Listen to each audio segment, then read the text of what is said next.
Hello everyone! Welcome to my unboxing video. Today we're gonna unbox this toy that I bought at the Toyota Museum at Nagoya, Japan. It's the Toyota 86 collection. Wow!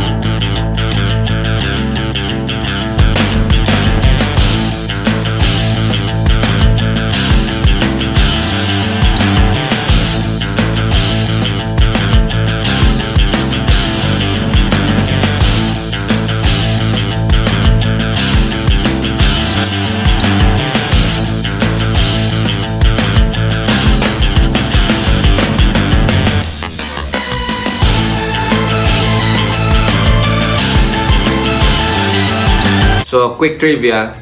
I think it's like 700 yen yung isa.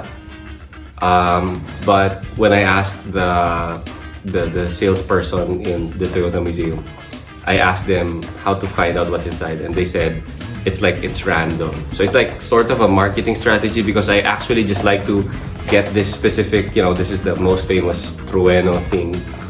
Of course, it's because of the initial D. Manga and then the movie.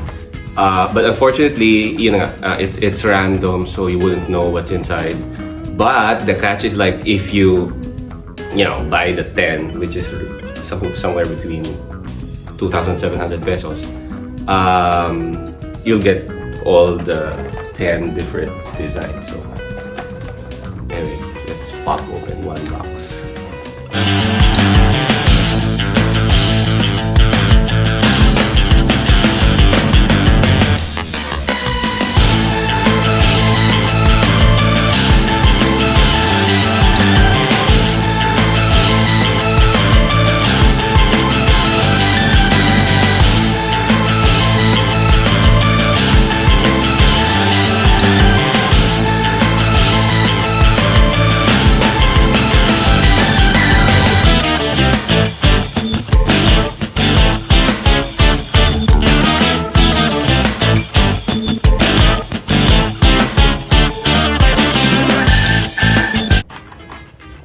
Yan.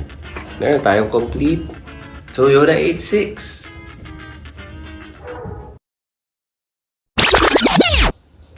Anong sasabihin ko? Okay, maganda naman sila. Masaya naman ako. Ano pa? Tanongin mo ako para... Masaya ka naman dyan sa mga nabili mo. Oo. Although yun nga, hindi ko siya... Well, okay. So dito nga kasi, in fairness, nakalagay siya. Like, there are different colors. Pero yung label niya kasi per se, parang parehas lang like Toyota Sprinter Trueno EA6. So yun nandun sa likod, na kompleto mo naman. Oo, kompleto naman siya. Hindi naman siya scam. Kaya lang, hindi ko kasi siya gets kung ano tong mga to. So yun. So, I mean, it's like maybe there are like years. English ka. Huh? Siyempre. Yay! Okay na yan. Picture mo na ako.